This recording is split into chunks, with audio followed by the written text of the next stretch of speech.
அனைவருக்கும் வணக்கம். தற்போது ஒரு சிறப்பான வகுப்பு.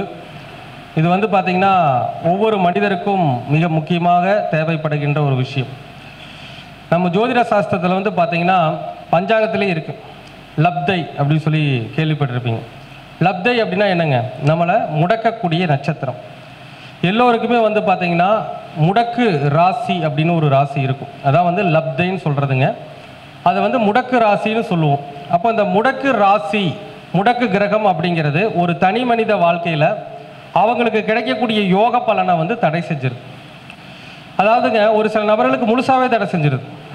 நல்ல யோகம் இருக்குங்க, நல்ல அமைப்பு, கிரக நிலைகள் எல்லாமே சூப்பராக இருக்கும். ஆனால் பார்த்தீங்கன்னா என்ன பண்ணுவோங்க, இந்த முடக்கு கிரகம் முழுசாகவே தடை செஞ்சிருது. ஒரு சில பேருக்கு முழுமையாக கொடுக்க வேண்டியதை முழுமையாக கொடுக்கறதில்ல, ஒரு பாதி அளவு அல்லது கால்வாசி அளவு தான் கொடுக்குது.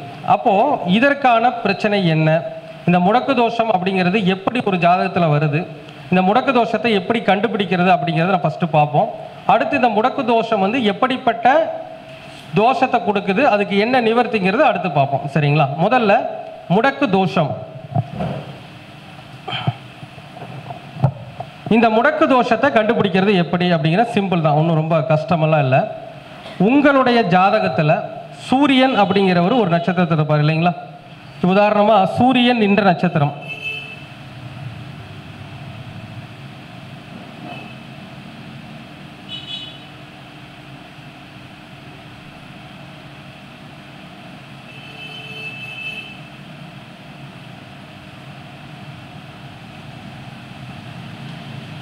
அப்போ உங்களுடைய எல்லா ஜாதகத்திலையும் ஜாதகம் எடுத்து வச்சுக்கோங்க.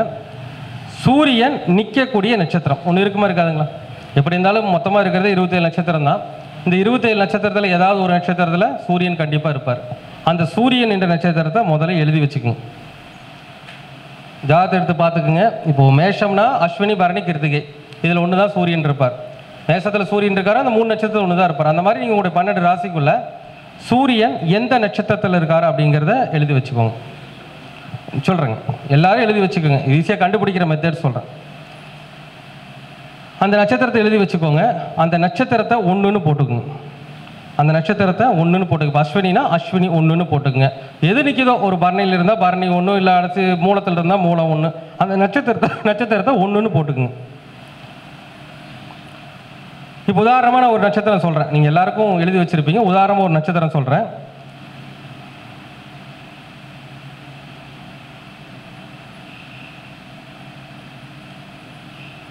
நான் உதாரணமாக திருவோண நட்சத்திரத்தில் சூரியன் இருக்கிற மாதிரி நான் எழுதியிருக்கிறேன். யாராச்சும் ஒரு ஜாதகத்தில் திருவோணத்தில் சூரியன் இருப்பார் இல்லைங்களா? அப்போ எந்த ராசியாக இருந்தாலும் பரவாயில்லைங்க, சூரியன் நிற்கிற நட்சத்திரம் எதுவோ அந்த நட்சத்திரத்திலிருந்து மூல நட்சத்திரம் வரைக்கும் எண்ணிக்குங்க.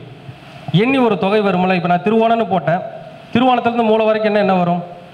திருவோணம், அவிட்டம், சதயம், பூரட்டாதி, உத்திரட்டாதி, ரேவதி, அஸ்வதி, பரணி, கிருத்திகை, ரோகிணி, மிருகசிஷம், திருவாதிரை, புனர்பூசம், பூசம், ஆயில்யம், மகம், பூரம், உத்திரம், அஸ்தம், சித்திரை. அப்போ எத்தனாவது வருதுங்க? சித்திரை நட்சத்திரம் வருதுங்களா? அப்போ அந்த சித்திரை நட்சத்திரம் அப்படிங்கிறத அப்படியே என்ன பண்ணிக்கோங்க, மைண்டில் வச்சுக்கோங்க. எத்தனாவது வருதுங்க? மூலம் வரைக்கும் என்னணும் என்னங்க? திருவோணம், அவிட்டம், சதயம், பூரட்டாதி, உத்திரட்டாதி, ரேவதி, அஸ்வதி, பரணி, கிருத்திகை, ரோகிணி, மிருகசிஷம், திருவாதிரை, புனர்பூசம், பூசம், ஆயில்யம், மகம், பூரம், உத்திரம், அஸ்தம், சித்திரை 20. நம்ம மூலம் வரைக்கும் என்னணும். அடுத்து என்னங்க? சித்திரைக்கு அப்புறம் சுவாதி, விசாகம், அனுஷம், கேட்டை, மூலம். எத்தனை வருதுங்க? 25 வருது. அப்போது சூரியன் நின்ற நட்சத்திரத்திலிருந்து மூலம் நட்சத்திரம் வரைக்கும் எண்ணி வரக்கூடிய தொகையை எழுதி வச்சுக்கோங்க. இப்போ இதுக்கு என்ன வந்துச்சுங்க? அப்போது 25 வந்துச்சு இல்லைங்களா? அது அவ்வளோதான். முதல்ல நம்பர் எழுதி வச்சுக்கோங்க. உங்கள் நட்சத்திரத்தை எண்ணிக்கோங்க, பார்த்துக்கோங்க. சூரியன் நிற்கிற நட்சத்திரத்திலிருந்து மூலம் வரைக்கும் எண்ணி என்ன தொகை வருகிறதோ அந்த நம்பரை எழுதி வச்சுக்கோங்க. எழுதிக்கிட்டீங்களா எல்லாரும்? இல்லை என்ன எழுதிக்கிட்டீங்களா? எல்லாம் எழுதிக்கோங்க, டைம் எடுத்துக்கோங்க, ஒன்றும் பிரச்சனை இல்லை.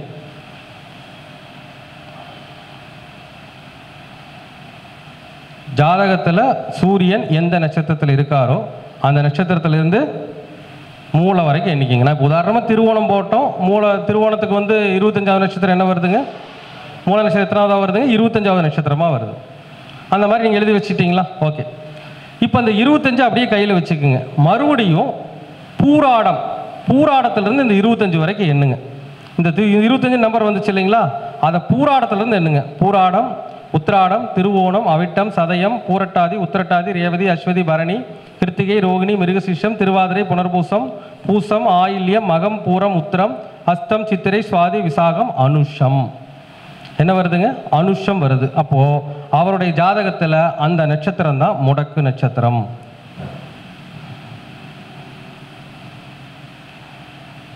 இதான் என்னங்க?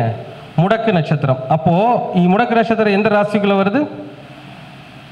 இதான் முடக்கு ராசி. அப்போ முடக்கு நட்சத்திரம் எதுல வருதுன்னா அனுஷம் வருது. அது எந்த ராசியில வருதுங்க? இருங்க வரேன் நான் முடிச்சிருக்கேன். இப்போ இந்த இடத்துல அனுஷம் வருது அப்படின்னா அனுஷம் எந்த ராசியில் இருக்குதுங்க? விருச்சிக ராசியில் இருக்குது. அப்போ உங்களுக்கு வரக்கூடிய முடக்கு நட்சத்திரம் எதுனா அனுஷம். இந்த ராசியில வர்றதுனால உங்களை முடக்கிற கிரகம் இந்த வீட்டதிபதி தான் முடக்கு கிரகம். இந்த வீட்டதிபதி யாரு? அனுஷம் நிற்கிற அந்த வீட்டதிபதி யாருங்க? செவ்வாய். அப்போ உங்களுக்கு முடக்கு நட்சத்திரம் அனுஷம். இந்த அனுஷம் நிற்கக்கூடிய அந்த முடக்கு வீட்டதிபதி யாருங்க? முடக்கு கிரகம். இங்கே அனுஷம்னு சொல்லி சனி எடுத்துக்க கூடாது. அனுஷ நட்சத்திரம் எந்த வீட்டுக்குள்ள வருதோ அந்த வீட்டதிபதி தான் உங்களை பிளாக் பண்ற கிரகம், முடக்கு கிரகம்னு பேர். ஓகேங்களா? சிம்பிளா சொல்லணும்னா சூரியன் நின்ற நட்சத்திரத்தில் இருந்து மூலம் நட்சத்திரம் வரை எண்ணி வருகின்ற தொகை என்னவோ அந்த தொகையை மறுபடியும் பூராட நட்சத்திரத்திலிருந்து எண்ணினீங்கன்னா வரக்கூடிய நட்சத்திரம் தான் என்னதுங்க? முடக்கு நட்சத்திரம். அந்த முடக்கு நட்சத்திரம் எந்த வீட்டுக்குள்ள எந்த வீடோ அதுதான் முடக்கு வீடு. அந்த முடக்கு வீட்டு அதிபதி யாரோ அவர் தான் உங்களை முடக்கிற கிரகம். ஓகேங்களா? இது ஈஸி தானே? முடக்கு நட்சத்திரம் எது நம்ம தெரிஞ்சுக்கலாம், முடக்கு ராசி தெரிஞ்சிருக்கலாம், முடக்கு அதிபதி யாருன்னு தெரிஞ்சுக்கலாம். ஓகே தானேங்க? எல்லாம் எழுதி வச்சிட்டிங்களா? இப்போ ஒரு சில பேருக்கு ஒரு கேள்வி வரும். என்ன கேள்வினா, சார் எனக்கு புனர்பூச நட்சத்திரம் முடக்கு நட்சத்திரமாக வருது, இந்த உடைப்பட்ட நட்சத்திரம்னு சொல்லுவோம் இல்லைங்களா, கார்த்திகை நட்சத்திரம் முடக்கு நட்சத்திரமாக வருது, மிருகசீஷம் முடக்கு நட்சத்திரமாக வருது, புனர்பூசம் வருது, அடுத்து பார்த்தீங்கன்னா உத்திரம் வருது, சித்திரை வருது, விஷாகம் வருது, அடுத்து உத்திராடம் வருது, அவிட்டம் வருது, பூரட்டாதி வருது. இந்த மாதிரி கன்ஃபியூஷன் நிறைய இருக்குங்களா? அப்போ பல காலமாக இதை சரியாகவும் பயன்படுத்துகிறவங்க இருக்காங்க, தவறாகவும் சொல்லி கொடுக்குறவங்க இருக்கிறாங்க. இப்போ என்ன கணக்குன்னா, இப்போ சூரியன் நிற்கிற நட்சத்திரம் ஒரு மூலம் 3ஆம் பாதம்னு வச்சுக்கங்களேன். அவங்க அந்த முடக்கு நட்சத்திரமாக வரக்கூடிய அந்த 3ஆம் பாதத்தையே முடக்கு அந்த நட்சத்திரம் எங்கே வருதோ அதை எடுத்துக்கிறாங்க. அது தவறான விஷயம். அப்போது உங்களுக்கு உதாரணமாக முடக்கு நட்சத்திரம் மிருகசீஷம் வருதுன்னு வச்சுக்கோங்களேன். மிருகசீஷத்தினுடைய 1ஆம் பாதம் எங்கே இருக்கிறதோ அதுதான் உங்களுக்கு முடக்கு வீடு. இந்த நீங்கள் அது சூரியன் மூலம் 3ல் இருக்குது, 2ல் இருக்குது, நான் எதில் வேணாலும் இருக்கட்டும், 1லிருந்து 4 பாதத்தில் எதில் வேணாலும் சூரியன் இருக்கட்டும். அதுக்காக முடக்கு நட்சத்திரமாக வரக்கூடிய நட்சத்திரத்துக்கு 4ஆம் பாதம் இந்த ராசியில் தான் இருக்கலாம் நீங்கள் எடுக்க வேண்டாம். முதல் பாதம் எங்கேங்க? தலை. அப்போ அதுதான் உங்களை முடக்கிற நட்சத்திரம். டவுட் தீர்ந்துருச்சுங்களா? புனர்பூசம் 1ஆம் பாதம் எங்கே இருக்கு? இந்த நேரத்தில் மிருகசீஷம் முடக்கா வருதுன்னா ரிஷபம் தான் முடக்கு. புனர்பூசம் முடக்கா வருதுன்னா முடக்கு நட்சத்திரமாக வருதுன்னா மிதுனம் தான் முடக்கு. உத்திர நட்சத்திரம் முடக்கா வருதுன்னா சிம்மம் தான் முடக்கு. விசாக நட்சத்திரம் முடக்கா வருதுன்னா துலாம் தான் முடக்கு. சரிங்களா? அதே மாதிரி உத்திராட நட்சத்திரம் முடக்கா வருதுன்னா தனுசு தான் முடக்கு. அவிட்ட நட்சத்திரம் முடக்கா வருதுன்னா மகரம் தான் முடக்கு. பூரட்டாதி நட்சத்திரம் முடக்கு நட்சத்திரமாக வருதுன்னா கும்பம் தான் முடக்கு. இதில் ஒரு தெளிவு பெற்றுக்கும். ஓகேங்களா? அப்போது நமக்கு இப்போ தெரிஞ்சுக்கிட்டோமா முடக்கு நட்சத்திரம் எப்படி கண்டுபிடிக்கிறதுன்னு சொல்லி தெரிஞ்சுக்கிட்டோமா? மறுபடியும் ஒருக்கா சொல்கிறேன். உங்களுடைய ஜாதகத்தில் சூரியன் நிற்கின்ற நட்சத்திரத்தில் இருந்து மூலம் நட்சத்திரம் வரைக்கும் எண்ணிக்கோங்க. வர்ற தொகையை கையில் வச்சுக்கோங்க. அதை பூராடத்திலிருந்து எண்ணுங்க. அந்த தொகை எண்ணி வர ஒரு நட்சத்திரம் இருக்குது இல்லைங்க, அதுதான் முடக்கு நட்சத்திரம். அப்போ முடக்கு நட்சத்திரம் கண்டுபிடிச்சாச்சு. அந்த முடக்கு நட்சத்திரம் எந்த வீட்டுக்குள்ளே விழுகுதோ அதுதான் முடக்கு ராசி. அந்த முடக்கு வீட்டதிபதி இருப்பார் இல்லையா, அவர் தான் உங்களை முடக்கிற கிரகம். சில பேர் நட்சத்திராதிபதியே அப்படின்னு எடுத்துவாங்க. அப்படி எடுத்துக்க வேண்டியதில்லை. முடக்கு நட்சத்திரம் எந்த வீட்டில் விழுகுதோ அதுதான் உங்களை முடக்குகின்ற கிரகம், அதுதான் உங்களை முடக்குகின்ற ராசி. எண்ணி பாருங்க. 1ன்னா 1, அதை பூராடத்தில் இருந்து என்ன பூராடம்னா 1, அப்போ பூராடம் தான். ஓ மூல நட்சத்திரம் அப்படின்னு வச்சுக்கலாம். நான் மூல நட்சத்திரம் வரைக்கும் என்ன சொல்லியிருக்கிறேன்? அப்போ மூலத்திலேயே சூரியன் இருந்தாருன்னா 1. அதை என்ன சொல்லியிருக்கிறேன்? பூராடத்துலேருந்து என்ன சொல்லியிருக்கேன்? அப்போ பூராடம்னா 1. அப்போ மூலத்தில் சூரியன் இருந்தாருன்னா பூராட நட்சத்திரம் முடக்கு நட்சத்திரமாக வரும். பூராடத்தில் சூரியன் இருந்தாருன்னா மூல நட்சத்திரம் முடக்கு நட்சத்திரமாக வரும். அவ்வளோதான், ஒன்றும் பெரிய விஷயம் கிடையாது.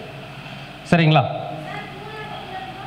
மூலம் இப்போ பூராடத்துலேருந்து மூலம் வரைக்கும் என்னங்க? 27. பூராடத்துலேருந்து மூலம் வரைக்கும் என்ன எவ்வளோங்க? 27. மறுபடியும் அது அதுலேருந்து என்னங்க? பூராடத்துலேருந்து மூலம் வரைக்கும் என்ன? 27. மறுபடியும் நான் என்ன சொல்லியிருக்கிறேன்? பூராடத்துலேருந்து என்ன சொல்லியிருக்கிறேன்? மறுபடியும் பூராடத்துலேருந்து என்னங்க? 27 என்ன வரும்? மூலம் தான் வரும். அவ்வளோதான். சூரியன் மூலத்தில் இருந்தால் பூராடம் முடக்கு நட்சத்திரமாக வரும். சூரியன் பூராடத்தில் இருந்தால் மூல நட்சத்திரம் முடக்கு நட்சத்திரமாக வரும். அது ரெண்டும் அந்த வீட்டுக்குள்ளேயே இருக்கும். அதே மாதிரி திருவாதிரை முடக்கு நட்சத்திரமாக இருந்தால் அதே திருவாதிரை நட்சத்திரம் தான் முடக்கு நட்சத்திரமாக வரும். எண்ணி பாருங்க. திருவாதிரை முடக்கு நட்சத்திரமாக இருந்தால் அதே திருவாதிரை நட்சத்திரம் தான் முடக்கு நட்சத்திரமாக வரும். பார்க்கீங்களா? திருவாதிரை, புனர்பூசம், பூசம், ஆயில்யம், மகம், பூரம், உத்திரம், அஸ்தம், சித்திரை, சுவாதி, விசாகம், அனுஷம், கேட்டை, மூலம். எத்தனைங்க? 24. 19. நல்லா எண்ணி பாருங்க. ஒன்றும் டைம் எடுத்துக்கோ, ஒன்றும் பிரச்சனை கிடையாது. திருவாதிரை, புனர்பூசம், பூசம், ஆயில்யம், மகம், பூரம், உத்திரம், அஸ்தம், சித்திரை, சுவாதி, விசாகம், அனுஷம், கேட்டை, 3. 14. மறுபடியும் பூராடத்தில் வந்து என்னங்க? இப்போ திருவாதிரை எடுத்து திருவாதிரை, புனர்பூசம், பூசம், ஆயில்யம், மகம், பூரம், உத்திரம், அஸ்தம், சித்திரை, சுவாதி, விசாகம், அனுஷம், கேட்டை, மூலம். என்ன வருதுங்க? 14 வருது. மறுபடியும் பூராடத்தில் இருந்து என்னங்க? பூராடம், உத்திராடம், திருவோணம், அவிட்டம், சதயம், பூரட்டாதி, உத்திரட்டாதி, ரேவதி, அஸ்வதி, பரணி, கிருத்திகை, ரோகிணி, மிருகசீஷம், திருவாதிரை. எத்தனை வருதுங்க? அதே திருவாதிரை தான் வரும். புரிஞ்சுங்களா? திருவாதிரையில் சூரியன் இருந்தால் மட்டும் அதே திருவாதிரை நட்சத்திரம் தான் முடக்கு நட்சத்திரம். சூரியன் மூலத்தில் இருந்தால் பூராடம் முடக்கு நட்சத்திரம். சூரியன் பூராடத்தில் இருந்தால் மூலம் முடக்கு நட்சத்திரம். இதில் தான் ஒரு சின்ன கன்ஃபியூஷன் வரும். அதை நம்ம கிளியர் பண்ணிக்கலாம், ஒன்றும் பிரச்சனை கிடையாது. சரிங்களா? அப்போ நம்ம இப்போ கண்டுபிடிச்சிருப்பீங்க இல்லையா? உங்களுக்கு எல்லோருக்கும் முடக்கு நட்சத்திரம் எதுன்னு தெரிஞ்சிருக்கும், எந்த வீடு முடக்குன்னு தெரிஞ்சிருக்கும் இல்லைங்களா? சரி. அப்போ இந்த முடக்கு தோஷம் அப்படிங்கிறது எப்படிப்பட்ட பாதிப்புகளை ஏற்படுத்தும், அதற்கான நிவர்த்திகள் என்ன அப்படிங்கிறத இப்ப பார்க்கலாம். இப்போ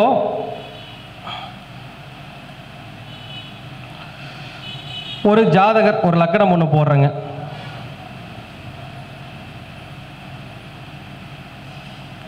மேஷ லக்னம்னு வச்சுக்கோங்களேன். இந்த மேஷ லக்னத்துக்கு ஒரு பாவகம் முடக்காதுன்னு வச்சுக்கலாம். உதாரணமா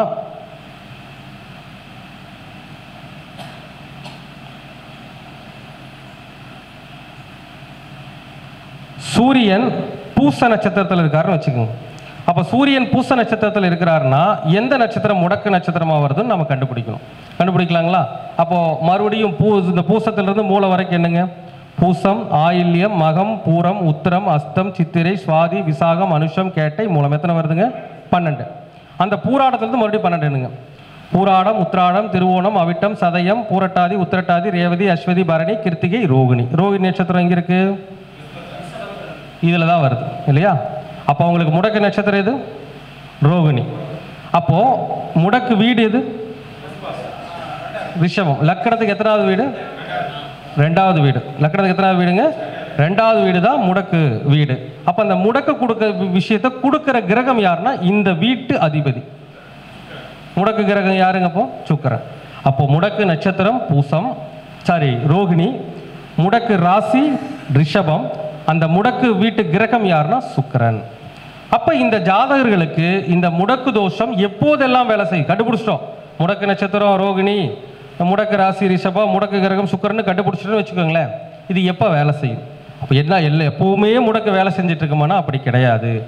அதனுடைய சம்பந்தப்பட்ட திசா புத்திகள் வரும்போது அந்த முடக்கு தோஷம் கண்டிப்பாக நமக்கு என்ன பண்ணும்? பிரச்சனையை கொடுக்கும். சரி, இப்போ இதில் ஒரு சின்ன விஷயங்க. இப்போ இந்த சுக்கிரன் இந்த வீடு தானே முடக்கு வீடு. இந்த முடக்கு வீட்டில் ஏதாச்சும் ஒரு கிரகம் நிற்குதுன்னு வச்சுக்கோங்களேன். உதாரணமாக இந்த முடக்கு வீட்டில் ராகு பகவான் இருக்காருன்னு வச்சுக்கோங்க. முடக்கு ராசியில் எந்த கிரகம் நிற்கின்றதோ அந்த கிரகத்தினுடைய திசா புத்திகளில் முடக்கு பாதிப்பு ஏற்படும். ஃபர்ஸ்ட் ரூல்ஸ் என்னங்க? முடக்கு ராசியில் எந்த கிரகங்கள் நிற்கின்றதோ அந்த கிரகங்களுடைய திசா புத்தியில் முடக்கு தோஷம் வேலை செய்யும். இது ஃபர்ஸ்ட். அடுத்து இந்த முடக்கு வீட்டு அதிபதியுடைய திசா புத்தியில் முடக்கு வேலை செய்யும். அப்போ முடக்கு வீடு யாருடைய வீடு? சுக்கிரனோட வீடு. அப்போ சுக்கிரனுடைய திசா புத்திகளில் என்ன பண்ணுங்க, முடக்கு வேலை செய்யும். ஸோ அப்போ மட்டும்தான் வேலை செய்யணும். அது மட்டும் இன்னொன்று இருக்குதுங்க. சுக்கிரனுடைய நட்சத்திரங்கள் என்ன? முதல்ல முடக்கு ராசியில் இருக்கக்கூடிய கிரகம் முடக்கு தோஷத்தை ஏற்படுத்தும். அந்த முடக்கு வீட்டதிபதியினுடைய திசா புத்தியில் முடக்கு தோஷம் ஏற்படும். அந்த முடக்கு அதிபதியுடைய நட்சத்திரங்களில் ஏதாவது திசை நடந்தாலும் முடக்கு தோஷம் வேலை செய்யும். அப்போது இந்த சுக்கிரனுடைய நட்சத்திரங்கள் என்னென்ன? அப்போ பரணி, பூரம், பூராடத்திலிருந்து ஏதேனும் ஒரு கிரகம் தன்னுடைய திசாபுத்தியை நடத்துகின்ற போதும் முடக்கு தோஷம் வேலை செய்யும். சரி, அது மட்டும்தானா? இன்னும் ட்விஸ்ட் இருக்கு. சுக்கிரனுடைய கர்ம பதிவை கொண்ட நட்சத்திரங்களில் திசாபுத்தி நடக்கின்ற பொழுதும் முடக்கு தோஷம் வேலை செய்யும். சுக்கிரனுடைய கர்ம பதிவை கொண்ட நட்சத்திரங்கள் என்னென்ன? திருவாதிரை, சித்திரை, திருவோணம். அப்போ திருவாதிரை, சித்திரை, திருவோணத்திலிருந்து ஏதேனும் ஒரு கிரகம் தன்னுடைய திசை நடத்துகின்ற பொழுதும் என்ன பண்ணும்? இந்த முடக்கு தோஷம் வேலை செய்யும். அவ்வளவுதானா? அது மட்டும் இல்லை, அடுத்து வருது. சுக்கிரனோடு இணைந்த கிரகங்களுடைய திசா புத்தியிலும் முடக்கு தோஷம் வேலை செய்யும். அப்போ சுக்கிரன் தானே முடக்கு கிரகம், கூடவே ஏதாச்சும் ஒரு கிரகத்தோடு இணைஞ்சிருக்குதுன்னா அந்த திசா புத்தியில் என்ன பண்ணும்? இந்த முடக்கு தோஷம் வேலை செய்யும். அது மட்டும் தானா? அடுத்து சுக்கிரனுடைய பார்வை பெற்ற கிரகங்களுடைய திசா புத்தியிலும் முடக்கு தோஷம் வேலை செய்யும். இவ்வளோதான் சார். அப்போ பார்க்கும்போது எங்கள் ஊர் பக்கம் முடக்கு மாட்டித்தான் போலும் இருக்குது. எங்கள் ஊர் பக்கம் முடக்கலை மாட்டாமல் மாட்டாருங்க ஜாதகர், வழியே இல்லை. அதுலேயும் மாட்டாதவங்களும் இருக்கத்தானே செய்கிறாங்க. ஏனுங்க, கிரகம் இல்லைன்னா அந்த வீட்டதிபதியுடைய திசை, முடக்கு வீட்டதிபதி திசை வரும்போது கண்டிப்பாக பாதிக்கும். ஏனுங்க, அதாவது முதல் ரூல்ஸு முடக்கு வீட்டில் இருக்கிற கிரகம், முடக்கு வீட்டு கிரகத்துடைய திசா புத்தி. அடுத்து முடக்கு வீட்டு கிரகத்துடைய நட்சத்திரத்தில் இருக்கக்கூடிய திசா புத்தி, முடக்கு வீட்டதிபதியுடைய டிஎன்ஏ நட்சத்திரத்தில் இருக்கின்ற திசா புத்தி, முடக்கு கிரகத்தோடு சேர்ந்த கிரகங்களுடைய திசா புத்தி, அடுத்து முடக்கு கிரகத்தினுடைய பார்வை பெற்ற கிரகங்களுடைய திசா புத்தி. இந்த காலகட்டங்களில் எல்லாம் முடக்கு தோஷம் வேலை செய்யும். ஒரு சில பேருக்கு ஒரே அடியாக அடிக்கும், ஒரு சில பேருக்கு பாதி பிரச்சனையை கொடுக்கும், அட்லீஸ்ட் கால்வாச்சு பிரச்சனையாச்சும் கொடுக்காம போகாது.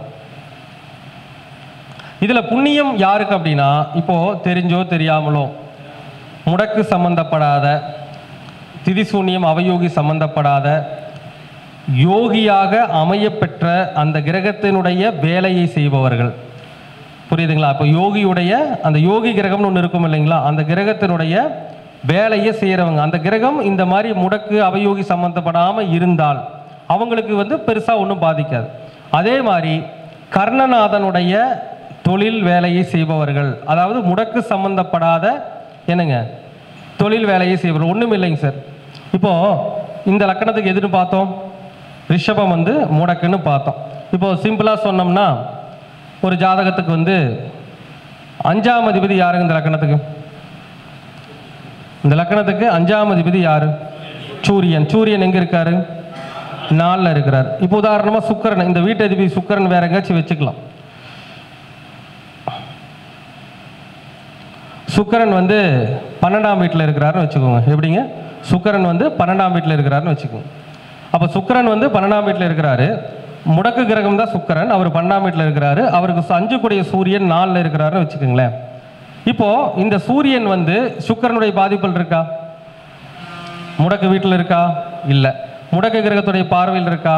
இல்லை, எதுவும் கிடையாது. இப்போ உதாரணமாக சூரிய பகவான் ஏதாவது ஒரு நட்சத்திரம் ஒன்று வச்சுக்கலாமே. உதாரணமாக ஆயிலி நட்சத்திரத்தில் இருக்கிறாருன்னு வச்சுக்கோங்க. சூரியன் ஆயிலியம் நட்சத்திரத்தில் இருக்கிறாருன்னு வச்சுக்கோங்க. இந்த ஆயிலி நட்சத்திரத்திற்கு அதிபதி யார்? ஆயிலி நட்சத்திரத்துக்கு அதிபதி யார்? புதன், இல்லைங்களா? புதன். இப்போ அவருக்கு சூரிய திசை நடக்குதுன்னு வச்சுக்கோங்க. சூரிய திசை நடக்குது. இந்த சூரிய திசை பார்த்தீங்கன்னா உதாரணமாக ஆயிலியத்தில் இருக்கும்போது புதன் எங்காச்சும் ஒரு பக்கம் வச்சுக்கலாம். உதாரணமாக புதன் இப்படி வரக்கு வாய்ப்பு இல்லை இல்லையா? அதை முதல்ல யோசிக்கணும். சுக்கிரன் இங்கே வரக்கு வாய்ப்பு இல்லை, அதனால் அந்த இடத்துல போட வேண்டாம். ஏன்னு கேட்டிங்கன்னா சுக்கிரன் 3 பெட்டிகள் தாண்டி வராது, அதனால் அதை விட்டுடலாம், அந்த இடத்துல வேண்டாம். உதாரணமாக உங்களுக்கு சுக்கிரன் 3ஆம் இடத்துல இருப்பாருங்களா? சுக்கிரன் 3ஆம் இடத்துல இருப்பார். ஏன்னா சூரியன், சுக்கிரன், புதன் 3 பேர் எப்படி இருப்பாங்க? பக்கத்தில் தான் இருப்பாங்க. ஏன்னா இந்த இடத்துல போடுறது கரெக்டாக வராது, அதனால இந்த இடத்துலையும் சுக்கிரனை போட்டுக்குவோம். அப்போ சூரியன் ஆயிலி நட்சத்திரத்தில் இருக்கிறாருன்னு வச்சுக்கோங்களேன். இந்த ஆயிலி நட்சத்திரத்துடைய அதிபதி புதன் உதாரணமா வந்து லக்கணத்துக்கு 5 இருக்கிறாருன்னு வச்சுக்கோங்க. இப்போ இந்த சூரிய திசை நடக்குது, ஆயிலியத்திலிருந்து நடக்குது.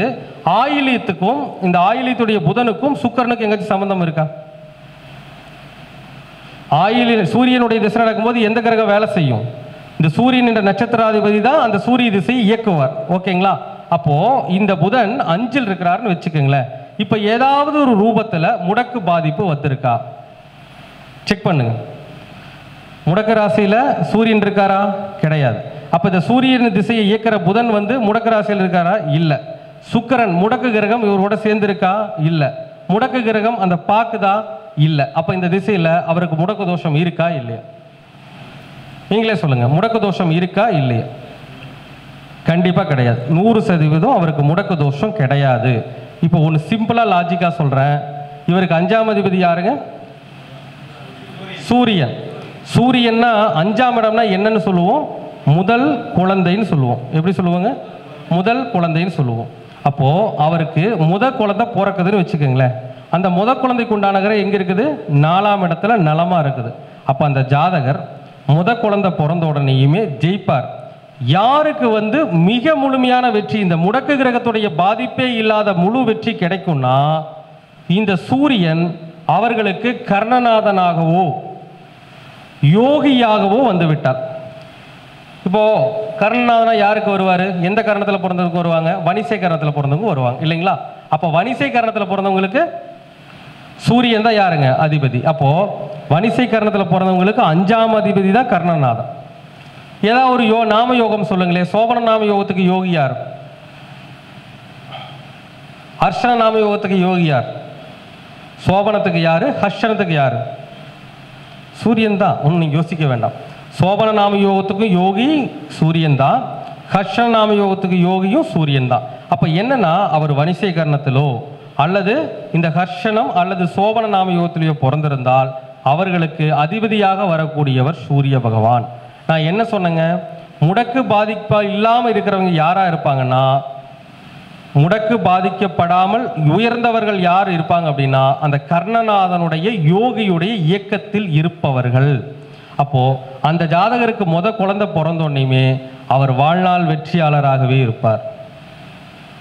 என்ன பண்ணுவாருங்க? அவருக்கு முடக்கு கிடக்கெல்லாம் ஒன்றும் பாதிக்கவே பாதிக்காது. நிறைய பேர் சொல்றாங்கல்ல, நான் எந்த கோவிலுக்கும் போறதில்லை, எந்த சாமியும் கும்பிட்றதில்லை, எந்த முடக்கம் எனக்கு பாதிக்கல, முடக்குங்கிறாங்க. அதெல்லாம் கிடையவே கிடையாது.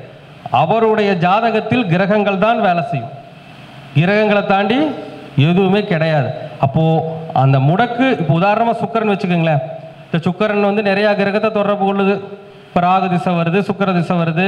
அப்போ இந்த சுக்கிரன் உதாரணமாக இங்கே ஏதாச்சும் ஒரு கிரகம் இருக்குது, சுக்கிரன் பார்க்குது, அல்ல சுக்கிரனோட ஏதாச்சும் ஒரு கிரகம் சேர்ந்துருக்கு. எந்த திசா புத்தி வேணாலும் வரட்டும், எந்த திசா புத்தி வேணாலும் வரட்டும், அவருடைய அந்த கர்மா என்னன்னா, அவருடைய செயல்பாட்டுக்கு வெற்றியை தரக்கூடிய சூரியன் கர்ணநாதனாக அமைந்து விட்டாலோ அல்லது யோகியாக அமைந்து விட்டாலோ அந்த முதல் குழந்தை பிறந்ததிலிருந்து அவர் யோகசாலியாக இருப்பார். இதைத்தான் நான் பல இடங்களில் சொல்லியிருக்கிறேன். புரியுதுங்களா? இது முதல்ல வாய்ஸாக பேசியிருக்கிறேங்க. இப்போ உங்களுக்கு தெளிவாக விளக்கம் கொடுத்துருக்குறேன். ஓகேங்களா? அப்போது கண்டிப்பாக என்ன கிடைக்கும்? அவருக்கு வெற்றி கிடைக்கும். அவருக்கு முடக்கு தோஷம் வேலை செய்யாது. எல்லாருக்கும் அப்படி அமைஞ்சிருமா? எல்லாருக்கும் அப்படி அமைஞ்சிருமாங்க சார்? அமையவே அமையாது. அப்போது நம்முடைய ஜாதகத்துடைய சூழ்நிலைகளை நம்ம கவனிச்சுக்கணும். சரிங்க சார், இப்போ நான் யாருக்கு அமையாது, முடக்கு தோசை யாருக்கு வேலை செய்யாதுன்னு சொல்லியிருக்கிறேன். வேலை செய்கிறவங்களுக்கு என்ன பண்ணுறது? அது ஒரு விஷயம் இருக்குது இல்லைங்களா?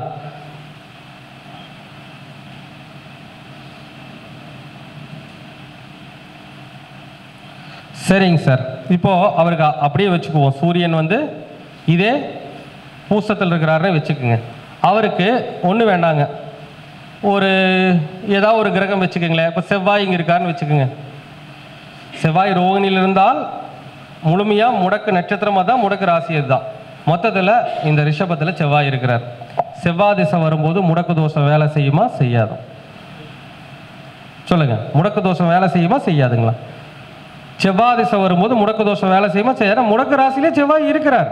அப்போ கண்டிப்பாக முடக்கு தோஷம் வேலை செய்யும். அப்போ இந்த முடக்கு தோஷத்தை நிவர்த்தி பண்ணுறதுக்கு என்ன வழி? அப்போ அதுக்கு எங்கே போகணும்னா, திருநரையூர் அப்படிங்கிற ஊரில் சித்தநாதேஸ்வரர் அப்படின்னு ஒருத்தர் இருக்கார். இதுவரை வெளிவராத கோவில். நீங்கள் இதுக்கு வரைக்கும் முடக்கு, அதாவதுங்க மதிப்பிற்குரிய தனியாச்சலம் ஐயா அவர்கள் வந்து பார்த்திங்கன்னா நிறையா ஆய்வுகளை மேற்கொண்டு முடக்கு கோவிலெல்லாம் கொடுத்துருக்குறாங்க. இது நாங்கள் நீண்ட காலமாக ஆய்வு செய்து இந்த கோவில்களை செலக்ட் பண்ணி கொடுத்துருக்குறோம். இந்த மாதிரி ஒவ்வொரு லக்னத்திற்கும் அவர் கொடுத்த கோவில் அவருடைய ஆராய்ச்சி, அது வந்து உண்மையிலேயே வரவேற்கத்தக்கது. இது வந்து எங்களுடைய தனிப்பட்ட ஆய்வு. அதாவது கோவிலுடைய வரலாறுகள், அந்த கோவிலில் நிவர்த்தி ஆகி அந்த கோவிலில் ஒரு வரலாறுகள் இருக்கும் இல்லையா, அந்த வரலாற்றுடைய அடிப்படையில் தான் கொடுத்துருக்குறோம். அவர் கொடுத்துருக்கிறது வரலாற்று அடிப்படையில் தான் கொடுத்துருக்கிறாரு. இந்த மாதிரி ஒரு பாவத்துக்கு நிவர்த்தி செய்யறதுக்கு பல கோவில் இருக்கு. இப்போங்க இதுக்கு முன்னாடி இப்போ இந்த முடக்கு தோஷ கோவில்லாம் அவங்க சொல்கிறதுக்கு முன்னாடி இதுக்கு முன்னாடி நல்லா இருந்தவங்களும் இருக்காங்க இல்லையா, அவங்க அறிஞ்சோ அறியாமலோ போயிருக்கலாம் இல்லைங்களா அந்த கோவிலுக்கு. என்றைக்குமே ஒரு கோவிலுக்கு போய் ஒரு நிவர்த்தி ஆகுதுன்னா அந்த கோவிலில் அந்த புராணம் அப்படிங்கிறது, அந்த வரலாறுங்கிறது ஏதோ ஒரு வகையில் கனெக்டிவிட்டி ஆகிருக்கும். ஓகேங்களா? அப்போது நான் இப்போ என்ன ஒரு ஊர் சொன்னேங்க, திருநறையூர் சித்த நாதேஸ்வரர். அந்த கோவிலுக்கு போனோம்னா அவங்களுக்கு இந்த 2ஆம் பாவத்தில் இருக்கக்கூடிய பாதிப்புகள் விலகும். இது முடக்கானா தான் போகணுங்கிற அவசியம் கிடையாதுங்க. பொதுவாகவே எனக்கு 2ஆம் இடம் குடும்பஸ்தானம் சரியாக அமையலை, குடும்பத்தில் பிரச்சனை இருக்குது அப்படிங்கிறவங்கெல்லாம் என்ன பண்ணலாம், இந்த சித்த நாதேஸ்வரர் கோயிலுக்கு போகலாம். இதனுடைய வரலாறு நீங்கள் எடுத்து படிச்சிங்கன்னா அந்த வரலாற்று உண்மை ஒன்று இருக்குது. அங்கே இருக்கக்கூடிய மகாலட்சுமி வந்து பார்த்திங்கன்னா அதுக்கு பேர் என்ன சொல்லுவாங்களா, மழலை மகாலட்சுமி. மழலைன்னா குழந்தை பருவ மகாலட்சுமி. அப்படின்னா அந்த இடத்துல தான் வந்து அவங்க வந்து பிறந்து வளர்ந்துருக்குறாங்க. சரிங்க, அதாவது வந்து ஒரு அவதாரத்தில் பிறந்து வளர்ந்ததாக அந்த வரலாறு குறிப்பிடுது. அதுக்கு பேர் என்ன சொல்கிறாங்க, மழலை மகாலட்சுமி. மழலைன்னா என்ன, குழந்தைகள். இப்போ குழந்தைகள் என்ன பண்ணியிருப்பாங்க, சின்ன வயசில் படிச்சிருப்பாங்க. குழந்தை வயது படிக்கிற வயது. நம்ம 2ஆம் இடம்னா என்னங்க, படிப்பு. மழலை மகாலட்சுமி. அந்த கோவிலில் வந்து ஒரு சிறப்பம்சம் என்ன அப்படின்னு பார்த்தீங்கன்னா, வாய் பேச முடியாதவர்களுக்கு அந்த நல்லா படிப்பு வரல, அதே மாதிரி நல்லா வந்து பேச்சு வரல, அந்த வாய் பேச முடியாதவர்களுக்கு வந்து இந்த கோவில் கொடுத்துருக்காங்க. இப்போ வாய்ங்கிறது எத்தனாம் பாவம், லக்கணத்துக்கு 2ஆம் இடம் தான் வாய் இல்லைங்களா. அப்போ பேச முடியல அப்படின்னா அது எத்தனாம் பாவம், 2ஆம் பாவம். அதுக்கு பேரே மழலை மகாலட்சுமி. அப்போ குழந்தை பருவ மகாலட்சுமி. அப்போன்னா யாருக்கெல்லாம் படிப்பு வரல அவங்களும் போகலாம். 2ஆம் இடத்துல எந்த பிரச்சனை இருந்தாலும் போகலாம். 2ஆம் இடத்துல என்ன இருக்குதுங்க, குடும்பம் இருக்குது. சார் எனக்கு வந்து பணவரவு பிரச்சனை, பணவரவு சரியாக வர மாட்டேங்குது அப்படின்னாலும் கூட அவங்க இந்த கோயிலுக்கு போகலாம். முடக்கானவங்களும் இந்த கோவிலுக்கு போகலாம். இல்லைன்னா பொதுவாக அந்த 2ஆம் இடம் பாதிக்கப்பட்டவங்களும் அந்த கோவிலுக்கு போகலாம். இந்த கோவிலில் என்ன அப்படின்னா, அவர் வந்து அந்த மகாலட்சுமி வந்து அந்த பெருமாளை வந்து மணந்து இருந்ததாக ஒரு வரலாறு உண்டு. குடும்பம் தானே, அதாவது அவங்க பெருமாளை மனம் முடித்து இந்த இடத்தில் இருப்பதாக அந்த வரலாறு சொல்லுது. அப்போது 2ஆம் இட குடும்பம் தானே வருதுங்க. வரலாற்றை படிங்க. இந்த ஒரு கோவில் கிடையாது, இன்னும் ஏகப்பட்ட கோவில் இருக்குது. பல தரப்பட்ட ஆய்வுகளை நாங்கள் வந்து செஞ்சிட்ருக்கோம். அப்போது இந்த முடக்கானா இந்த கோவிலுக்கு நீங்கள் போகலாம். இது ஒரு விஷயம். சரிங்க சார், இதுக்கு என்ன வாழ்வியல் பரிகாரம் பண்ணுறது சார்? இப்படி முடக்காய் போச்சுங்க சார், என்ன சார் வாழ்வியல் பரிகாரம் பண்ணுறதுன்னா சிம்பிள். எத்தனாம் பாவம் முடக்கு, 2ஆம் பாவம் முடக்கு. அப்போ 2ஆம் பாவம் முடக்காச்சுன்னா 2ஆம் இடம்னா என்னங்க, குடும்பம், வாக்கு, சாப்பிட்றது இல்லைங்களா. 2ஆம் இடம்னா சாப்பிட்றது. சுக்கிரன்னா என்ன உணவு, சுக்கிரனா என்ன உணவு, ஸ்வீட் உணவு.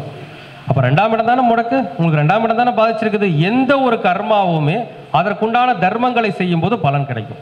அந்த பாவங்க ரீதியாக நீங்கள் பார்த்துக்கணும். இது 2ஆம் இடங்கிறது நம்ம சாப்பிட்ற இடம், சுக்கரன்னா ஸ்வீட்டு. இதையும் ஒரு கணக்கில் வச்சுக்கோங்க. இது என்ன ராசினா பொருள் ராசி. அதாவது சொல்லணும்னா இது என்னன்னா, இது வந்து தர்மம், இது பொருள், இது இன்பம். ஓகேங்களா, இது இன்பம், இது வந்து தியாகம். எல்லாம் கணக்கு வச்சுக்கணும். அப்போ இந்த பொருள் வரும்போது சுக்கரனுக்கான பொருள் என்ன சொல்லுவோம், வெள்ளி. அது சிம்பிளாக பரிகாரத்துக்கு சொன்னால் ஈஸியாக சொன்னால் ட்ரெஸ், புத்தாடை. சரிங்களா, அப்போ ஒன்று வாங்க. அப்போ புத்தாடை. அப்போது நீங்கள் என்ன பண்ணலான்னா, இப்போ இந்த சுக்கரன் தானே முடக்கு, சுக்கரனுக்கான கிழமை என்ன, வெள்ளிக்கிழமை. அந்த நாளும் எடுத்துக்கோங்க. இந்த சுக்கரன், இந்த செவ்வாய் வந்து ஏதாவது ஒரு நட்சத்திரத்தில் தானே இருப்பார். இப்போ இது விட்டுருங்க, முடக்கு கிரகம் செவ்வாய் இல்லையா, அது விட்டுருங்க. வெள்ளிக்கிழமைனால நம்ம பொதுவாக வந்து நம்ம தான தர்மம் செய்கிறோம். இப்போ செவ்வாய் வந்து இந்த ராசியில் தான் இருக்கிறாரு. அப்போ அவர் ஏதாவது ஒரு நட்சத்திரத்தில் தான் இருப்பார், அந்த நட்சத்திரத்துலையும் கொடுக்கலாம். அப்போது அப்படியும் செய்யலாம். அல்லது வெள்ளிக்கிழமை நாளில் என்ன பண்ணலாங்க, தாராளமாக நீங்கள் இந்த பரிகாரத்தை செய்யலாம். வெள்ளிக்கிழமை நாளில் என்ன பண்ணலாங்க, ஸ்வீட்டும் கொடுக்கலாம், ட்ரெஸ்ஸும் கொடுக்கலாம். அப்படி பொதுவாகவும் நம்ம செஞ்சுக்கலாம். இது யாருக்கு கொடுக்கலாம் அப்படிங்கிற ஒரு கணக்கு இருக்கு இல்லையா? நம்ம பொதுவாக கொடுத்தாலே அந்த முடக்கு தோஷத்துடைய பாதிப்பு வந்து நீங்கிடும். யாருக்கு கொடுக்கலாம் அப்படின்னு பார்த்தீங்கன்னா, இந்த சுக்கிரன் வந்து ஏதாவது ஒரு இடத்துல இருக்கிறாருன்னு வச்சுக்கங்களேன். இப்போ சூரியன் இங்கே இருக்கும்போது சுக்கிரன் எங்கே இருப்பாரு? இந்த 3 படி ஒரு 5 இருக்கிறாருன்னு வச்சுக்கோங்களேன். அப்போ 5ஆம் இடம்னா என்னது? குழந்தைகள். 5ஆம் இடம்னா குழந்தைகள். அப்போ என்ன பண்ணலாம்? குழந்தைகளுக்கு ஒரு ஸ்வீட் பாக்ஸு, ஒரு ட்ரெஸ் தானே முடக்கு நீங்குமா? நீங்கள் தான். இதுக்கு மேலே எப்படி சார் முடக்கு நீங்காமல் இருக்கும்? அப்போது நிறைய பேர் வந்து பார்த்தீங்கன்னா அந்த காலத்தில் சொல்லுவாங்க, சார் நீங்கள் சொல்கிற மாதிரி முடக்கு கோவில்லாம் இப்போ தான் வந்துச்சு, கொடுத்துருக்குறீங்க. நாங்கள் இதுக்கு முன்னாடிலாம் முடக்கு தோஷமெல்லாம் பண்ண நல்லா தான் இருந்தோம் அப்படின்னா, அவங்க அறிஞ்சோ அறியாமலோ இந்த முடக்கு பாவத்திற்கான பரிகாரங்களை ஏதாவது ரூபத்தில் செய்திருப்பார்கள். செய்கிறாங்க இல்லையா? நிறைய பேர் அடிக்கடி ட்ரெஸ்ஸு தான். இப்போது நிறைய ஒரு பெரிய பெரிய முதலாளிகள்லாம் வீட்டில் பார்த்தீங்கன்னா அவங்க வேலை செய்கிறவங்களுக்கு இலவசமாக ட்ரெஸ் இந்த மாதிரிலாம் கொடுத்துட்ருப்பாங்க. பெரிய பெரிய முதலாளி சொல்கிற கோடீஸ்வரன் இருக்கிறவங்கலாம் அவங்களுக்கெல்லாம் முடக்கு வேலை செஞ்சுருக்காதா? அவங்க பெரிய ஆளாக இருந்திருக்க மாட்டாங்களா? அப்போ என்னென்னா அவங்க வந்து அவங்களுக்கு வேலை பார்க்குறவங்க, அனாதை ஆசிரமங்கள், இந்த மாதிரி விஷயங்களை என்ன பண்ணுவாங்க, நிறைய செய்வாங்க. நிறைய பெரிய ஆளுகளை நான் பார்த்துருக்குறேங்க. இந்த மாதிரி முடக்கு வேலை செய்யாமல் இருக்கிறதுக்கு ஏங்க சரினாலும் முடக்கு வேலையில் நல்லா தான் இருந்தாங்க போது நான் அடுத்த கேள்வி இதுதான் கேட்பேன், இந்த மாதிரி பரிகாரம் செஞ்சீங்களா? ஆமாம் செஞ்சுட்ருக்கோம் அப்படிம்பாங்க. புரியுதுங்களா? அப்போ முடக்கு தோஷத்திற்கு கோவில் வழிபாடுகள் மட்டுமே என்னங்க ஒரு தீர்வு கிடையாது. ஏன்னா இப்போ ஃபாரின் கண்ட்ரியில் இருக்கிறாங்க, வரவே முடியாது. சிங்கப்பூரில் இருக்காங்க, மலேசியாவில் இருக்காங்க, வரவே முடியாதவங்க கூட என்ன பண்ணலாம்? சிம்பிள் பரிகாரம் தானுங்க. அப்போது தமிழ்நாட்டை பொறுத்த வரைக்கும் ஒன்றும் விசேஷம்னா கோவில் இருக்குது. இப்போ கோவிலுக்கு போய் நிவர்த்தி பண்ணிட்டா என்ன ஆகுங்க? சீக்கிரமாக முடிஞ்சிடும். நம்ம அதுக்காக தான தர்மம் செய்ய வேண்டாம்னு சொல்லிங்க, கோவிலுக்கு போயிட்டு வந்தால் உடனடி ரிலீஃப் கிடைக்கும். புரியுதுங்களா? அப்போது இந்த மாதிரி விஷயங்களை நம்ம வந்து செஞ்சுக்கிட்டோம்னா என்ன கிடைக்குங்க? நமக்கு பலன் கிடைக்கும். சரி,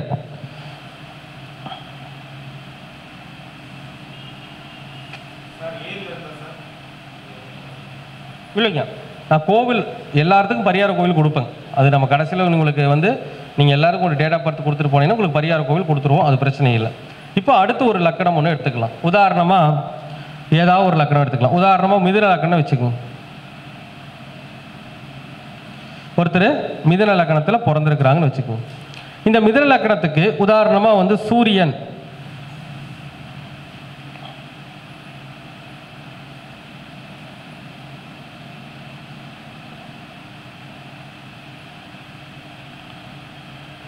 விசாகத்தில் இருக்கிறாருன்னு வச்சுக்கோங்க. சூரியன் விஷாகத்தில் இருக்காருன்னு வச்சுக்கோங்க. அப்போ எது முடக்கு நட்சத்திரமாக வரும்? எண்ணி பாருங்க. விஷாகம், அனுஷம், கேட்டை, மூலம். மூலம் 4ஆக வருது. அது மறுபடியும் பூராடத்தில் நின்றுங்க. பூராடம், உத்திராடம், திருவோணம், அவிட்டம். அப்போ அவிட்ட நட்சத்திரம் தான் முடக்கு நட்சத்திரம். அப்போ எந்த ராசி வரும் நீங்களே சொல்லுங்கள். ஏன்னா இங்கேயும் அவிட்டம் இருக்குது, இங்கேயும் அவிட்டம் இருக்குது. அப்போ எது வரும்? மகரம் தான் வரும். அப்போ அவங்களுக்கு முடக்கு ராசி எதுங்க?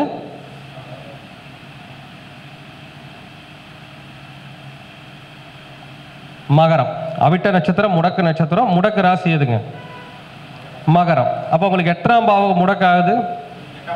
லக்கணத்துக்கு 8ஆம் பாவகம் முடக்காகிறது. ஓகேங்களா? அப்போ இந்த முடக்கு எப்பெல்லாம் வேலை செய்யும் நான் சொல்லியிருக்கிறேன்? இந்த ராசியில் இருக்கின்ற கிரகங்களுடைய திசா புத்திகளில் முடக்கு தோஷம் வேலை செய்யும். இந்த வீட்டதிபதி யாரு? அப்போ சனி பகவானுடைய திசா புத்திகளில் முடக்கு தோஷம் வந்து வேலை செய்யும். சனி பகவானோட சேர்ந்த கிரகங்கள், சனி பகவான் பார்வை பெற்ற கிரகங்கள், சனி பகவானுடைய டிஎன்ஏ நட்சத்திரத்தில் இருக்கக்கூடிய கிரகங்களுடைய திசா புத்தி. சனி பகவான் நட்சத்திரம் என்னங்க? பூசம், அனுஷம், உத்திரட்டாதியில் அதில் வரக்கூடிய திசா புத்திகள். சனி பகவானோட டிஎன்ஏ எதுங்க? புனர்பூசம், சுவாதி, அவிட்டம் அதில் இருக்கக்கூடிய திசா புத்திகள். அந்த காலகட்டங்கள் எல்லாம் அந்த ஜாதகருக்கு என்ன நடக்கும்? முடக்கு பாதிப்புகள் அப்படிங்கிறது நடக்கும். சரிங்களா? இது ஒரு பொதுவான கருத்து. அப்போது உதாரணமாக ஒன்று விஷயம் எடுத்துக்கங்களேன். ஏதோ ஒரு கிரகம் எடுத்துக்கோங்க.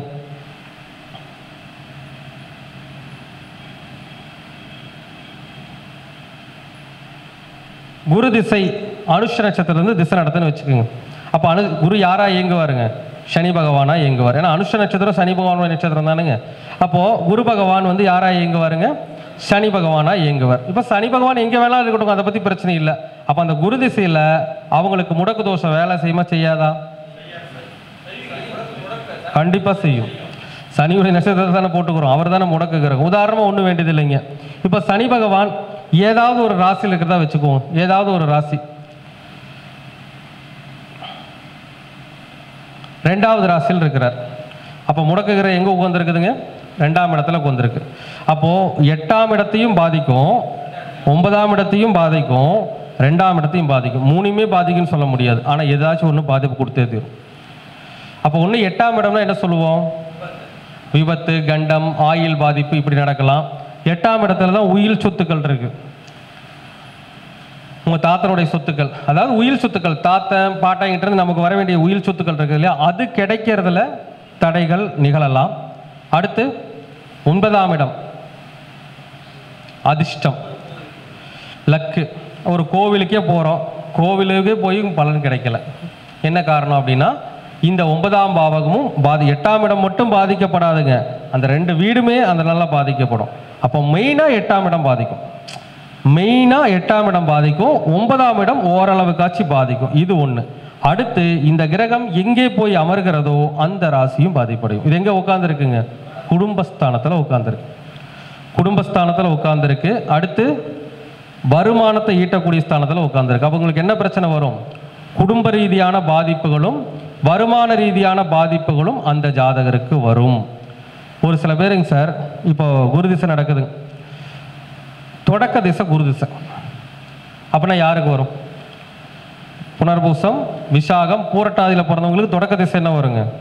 குரு திசை வரும். அப்போ இந்த குரு அனுஷத்தில் உட்காந்துருக்காரு, 2ஆம் இடத்துல சனி பகவான் இருக்கிற போது நிறைய பேர் பார்த்துருப்பீங்க இல்லையா, பிறக்கும் போதே ஊமையாக பிறந்துடுறது, பிறக்கும் போதே ஊமையாக பிறந்துடுறது, பிறக்கும் போதே பேச்சு குளறுபடியாகி அந்த பேச்சு திக்குவாய் ஆயிடுறது. இந்த மாதிரி பிரச்சனைகளையும் இந்த முடக்கு கிரகம் ஏற்படுத்தும் இள வயசில் வந்தால். இப்போ ஒரு 10 வயசுக்கு மேலே வருதுன்னா, ஒரு 10லேருந்து 25க்குள்ளே வருதுன்னா படிப்பில் பாதிக்கும். ஒரு 20லேருந்து ஒரு 30-35க்குள்ளே வந்துச்சுன்னா வேலையில் பாதிக்கும், தொழிலில் பாதிக்கும். குடும்பம் இருக்குது, குடும்பத்தை பாதிக்கும். பாதிக்குமா பாதிக்காதுங்களா? அப்போது எந்த ஒரு பலன்களுமே எப்படிங்க, அந்த வயசு காலகட்டம், இள வயசு குழந்தையாக இருந்தால் வாக்கில் பிரச்சனை தரும், படிப்பில் பிரச்சனை தரும். ஒரு 30 வயசுக்கு மேலேனா கல்யாணம்லாம் ஆயிரும், குடும்பத்தில் பிரச்சனை பண்ணும், வருமானத்தில் பிரச்சனை பண்ணும். அப்போ அந்த முடக்கு தோஷம் எப்பொழுது எப்படியெல்லாம் வேலை செய்கிறத நம்ம என்ன பண்ணணும்? வரையறை செய்யணும். பிறந்த குழந்தை வந்திருக்கு, நம்ம சொல்லாமல் சொல்ல முடியாதா? குரு திசையில் பிறந்திருக்குங்க, குரு திசை ஒரு 4 வருஷம் தான் பேலன்ஸ் இருக்குன்னே வச்சுக்குங்க. அப்போ நம்ம என்ன சொல்லுவோம்? சார் பேசுறது கொஞ்சம் லேட் ஆகும், பேச்சு தடையாக கூட போகலாம். இந்த மாதிரி நிறைய விஷயங்கள் அந்த நேரத்தில் நடக்கும். இது குழந்தைக்கு படிக்கிற பருவ வயதில் படிப்புக்கு, அடுத்து வேலைக்கு போகிற வகையில் ஒரு வேலைக்கு போவார், ஒன்றும் சம்பளமெல்லாம் இருக்காது, போவார், மாடு மாதிரி உழைப்பார், ஒன்றும் பெருசாக வருமானம் வராது, தொழில் பண்ணுவார், லாபம் வராது, கல்யாணம் நடக்கும், குடும்ப வாழ்க்கை நல்லா இருக்காது, இதில் அது குடும்பத்துக்கு தேவையான வருமானம் வராது. அதெல்லாம் நடக்குமா நடக்காதுங்களா? நடக்குமா நடக்காதுங்களா? நடக்கும். அப்போ இந்த முடக்கு தோஷம் இப்படி தான் உங்களுக்கு வேலை செய்யும். சரிங்க சார், இந்த முடக்கு தோஷத்தை நிவர்த்தி செய்வதற்கு இதுவும் நாங்கள் கண்டெடுத்த கோவில் தான்.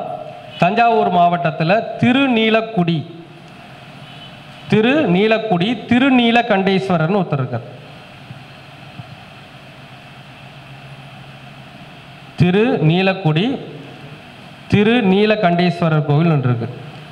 இந்த கோவிலுக்கு போய் நீங்கள் நிவர்த்தி பண்ணிக்கிட்டீங்கன்னா இந்த 8ஆம் இடத்துடைய தோஷம் 2ஆம் இடத்து தோஷம் கண்டிப்பாக பாதிக்காது. அதனுடைய வரலாறுகளை போய் படிங்க. நாங்கள் எந்த அளவுக்கு ஆய்வு பண்ணி இந்த விஷயத்தை உங்களுக்கு கொடுத்துருக்குங்கிறது தெரியும். அந்த கோவிலில் நல்லெண்ணெய் அபிஷேகம் நடந்து கொண்டே இருக்கும். நல்லெண்ணெய் ஊற்றிக்கிட்டே இருப்பாங்க சிவன் மேலே, நல்லெண்ணெயை உறிஞ்சிக்கிட்டே இருப்பார் அவர். எத்தனை நல்லெண்ணெய் அந்த சாமிக்கு ஊற்றினாலும் அதை எல்லாமே உறிஞ்சு கொடுக்க ஒரு தன்மை இருக்குது.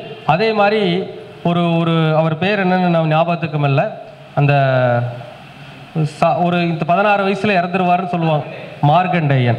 அப்போ அந்த மார்கண்டேயனும் இந்த இடத்திற்கு அந்த தோஷ நிவர்த்தியை பெற்றதாக வரலாறுகள் கூறுகிறது. நீங்கள் வரலாறை படித்து பாருங்கள் தெரியும். அப்போ 8ஆம் இடம் தானே ஆயுள். அப்போது இந்த இடம் முடக்கானவங்களும் இதை செய்யலாம். கணவனுக்கு கண்டம் இருக்குது, பெண்ணுக்கு கல்யாணம் அமையல, மாங்கல்ய தோஷம் இருக்குது அப்படின்னு நினைக்கிறவங்களும் என்ன பண்ணலாம்? இந்த கோவிலுக்கு போயிட்டு வரலாம். மிதன லக்கணக்காரங்களும் போகலாம், கடக லக்கணக்காரங்களும் போகலாம். மிதன லக்கணத்துக்கு 8ஆம் இடம் முடக்கானாலும் போகலாம், கடக லக்கணத்துக்கு 8ஆம் இடம் முடக்கானாலும் போகலாம். சரிங்களா? வரலாறுகள் என்பது மிக முக்கியம் சார். இது வரலாற்று செய்தின்னு ஒன்று போட்டிருப்பாங்க. இந்த வரலாற்று கோவில்கள் எல்லாம் நாங்கள் கொடுக்குற கோவில்கள்லாம் என்ன பாடல் பெற்ற கோவில்கள் தெரியுங்களா? தேவார பாடல் பெற்ற கோவில்கள். தேவார பாடல்களை யார் பாடினாங்க? மாணிக்கர். அந்த 4 பேர் யார் யாரு? அப்பர், சம்பந்தர், மாணிக்கர், சுந்தரர். இவங்க 4 பேர் அவங்க போய் அவங்க வந்து நிறைய இடங்கள்ல சிவபெருமான் அவர்களுக்கு காட்சி அளித்ததாக ஐதீகம் இருக்கிறது. ஓகேங்களா? அவங்களுக்கு காட்சி அளித்த ஸ்தலங்கள் தான் அவங்க என்ன பண்ணியிருக்காங்க, தேவார பாடல்களை கொடுத்துருக்காங்க. காட்சி அளிச்சும் இருக்குதுங்க சில இடங்கள் உணர்ந்தும் இருக்கிறாங்க. அவங்கெல்லாம் வந்து பார்த்தீங்கன்னா முழுமையாக இறைவனை கண்டவர்கள், நேரில் கண்டவர்கள். சரிங்களா?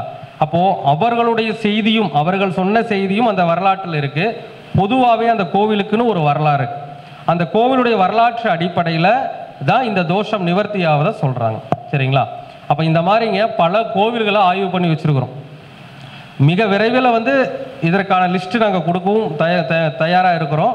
அதே மாதிரி வாடிக்கையாளர்களுக்கு சொன்னாலும் இந்த கோவில்கள் 100% பலன் கொடுக்கும். அப்போ முடக்கு கோவில்லாம் இந்த கோவில் ஒன்று தான் முடக்கு கோவில்லாம் இல்லைங்க, நிறைய இருக்கு. சரிங்களா? நம்ம நினச்சிக்கிட்டு இருக்கிறோம் இந்த இடத்துல போனால் தான் முடக்கு நிவர்த்தியாலாம் கிடையவே கிடையாது. ஒவ்வொரு ஸ்தலத்திலும் வரலாறுகள் கொடுக்கப்பட்டிருக்கிறது, இயற்கையான வரலாறு, அந்த நால்வரும் போய் உணர்ந்து சொன்ன வரலாறும் இருக்குது. இது எல்லாத்தையும் காம்பினேஷன் பண்ணி தான் நாங்கள் இந்த கோவில் லிஸ்ட்டை உங்களுக்கு கொடுக்குறோம்.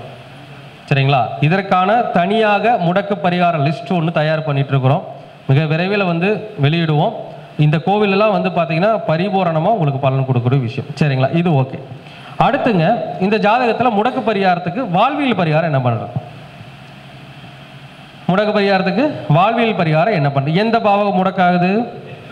8, 9 விட்டுருங்க, அது விடுங்க. பாவகம் எது? 8. 8ஆம் பாவகம் முடக்காகுது. அந்த முடக்கு அதிபதி எங்கே போய் உட்கார்ந்துருக்காரு? 2ல் உட்கார்ந்துருக்கிறார். ஓகேங்களா? அப்போ 8ஆம் பாவம்னா என்ன சொல்லுவோம் நம்ம? கஷ்டம், அவமானம், விபத்து, இது இதெல்லாம் சொல்லிட்டு நல்ல விஷயமும் இருக்குதுங்க அதுக்குள்ள. அது வேற. 8ஆம் இடம்ங்கிறது பொதுவாக வந்து பார்த்து எடுத்துக்கிட்டிங்கன்னா கழிப்பறை, தூய்மை தொழிலாளர்கள், கழிப்பறை, தூய்மை தொழிலாளர்கள், சாக்கடை சுத்தம் செய்கிறவங்க. அது நீங்கள் தூய்மை தொழிலாளர்கள் வந்து பொதுவாக நம்ம ஊரில் அரசு தூய்மை தொழிலாளர் எடுத்துக்கிட்டாலும் பரவாயில்ல, ஒரு கோவில் சுத்தம் பண்ணுறவங்க எடுத்துட்டாலும் பரவாயில்ல, ஒரு ஸ்கூல் சுத்தம் பண்ணுறவங்க எடுத்துட்டாலும் பரவாயில்ல. இதில் இன்னொரு காம்பினேஷன் நீங்கள் உள்ளே இணைக்கணும். இப்போ 8ஆம் இடங்கிறது தூய்மை தொழிலாளர்னு வச்சுக்கோங்களேன். இந்த சனியே 9ஆம் வீட்டுக்கு அதிபதியாகவும் வராது.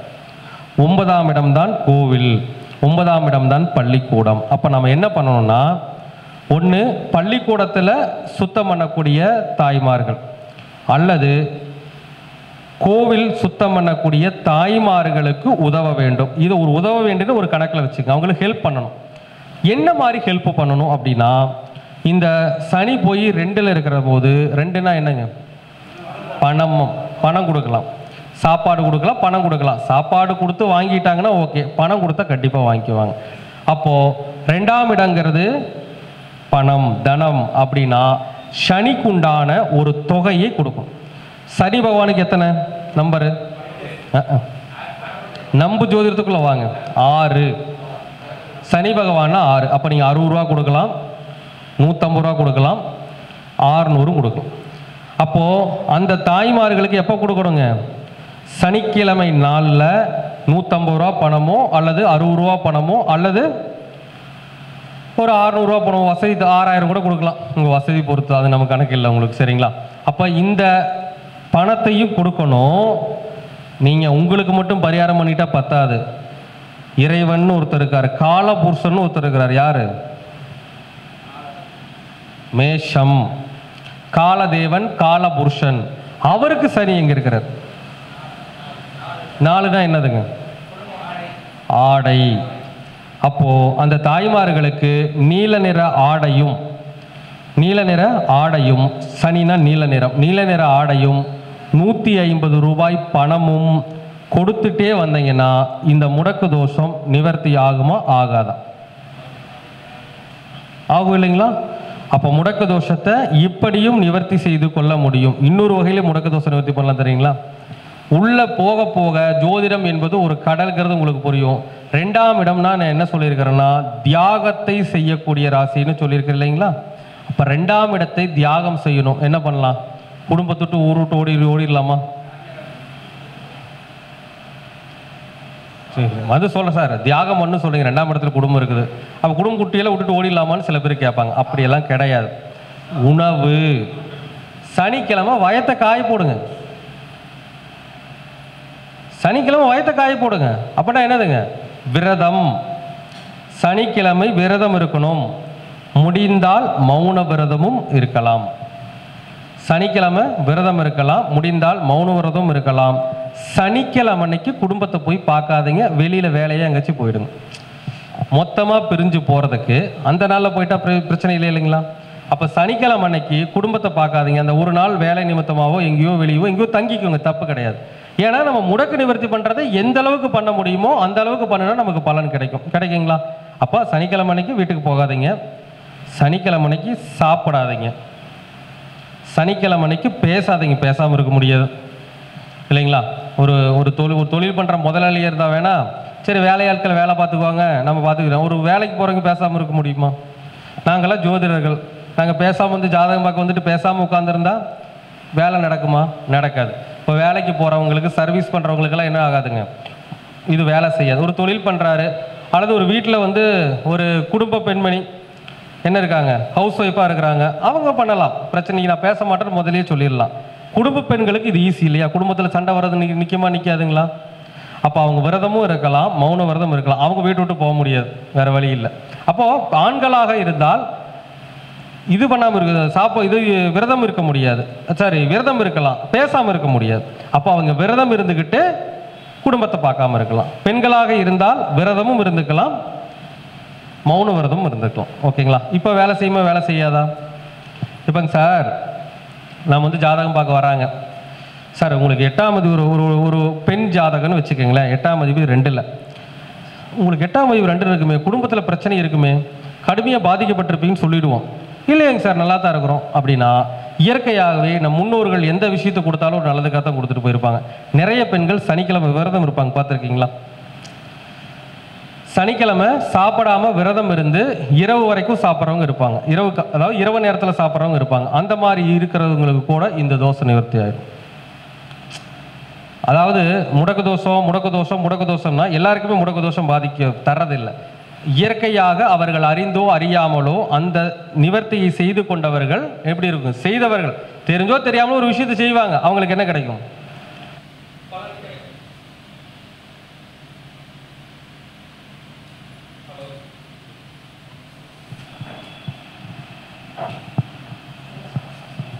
ஹலோ.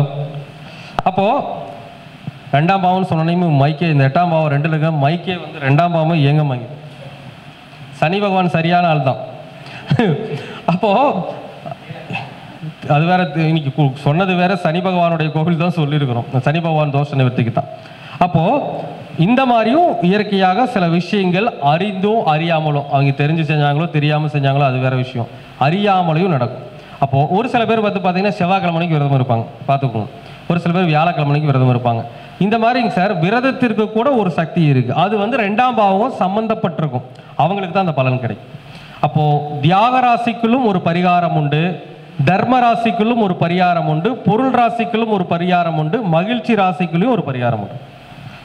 இப்போ எல்லாத்துக்கும் ஒரு தனிப்பட்ட முறையில் பரிகாரங்கள் இருக்குது. அப்போ முடக்கு தோஷங்கிறது இப்போ வந்திருக்கலாம், அதான் கேட்குற கேள்விங்க.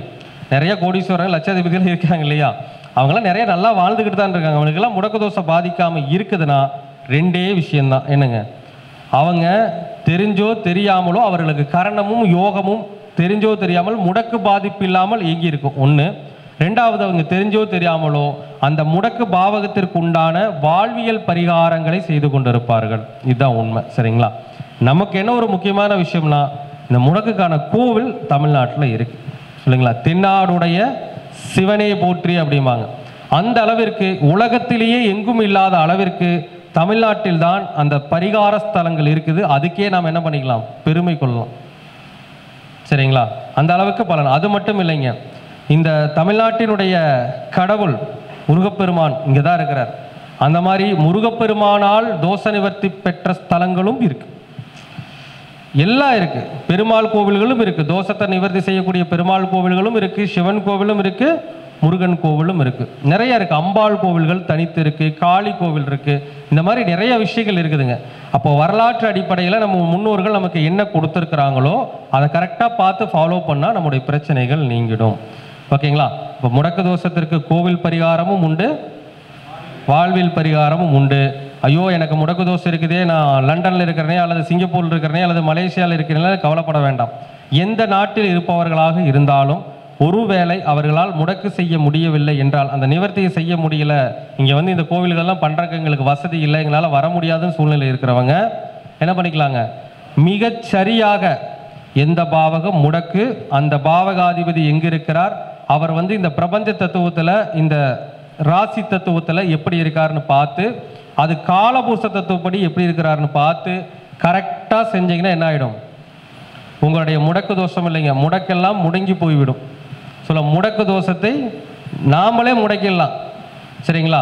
வாழ்வியல் பரிகாரம் மூலமே முடக்கிடலாம், ஒன்றும் நீங்கள் கவலைப்பட வேண்டியதில்லை. சரிங்களா? இப்படி வந்து பார்த்தீங்கன்னா நம்ம ஆய்வுகள் செய்யணும்.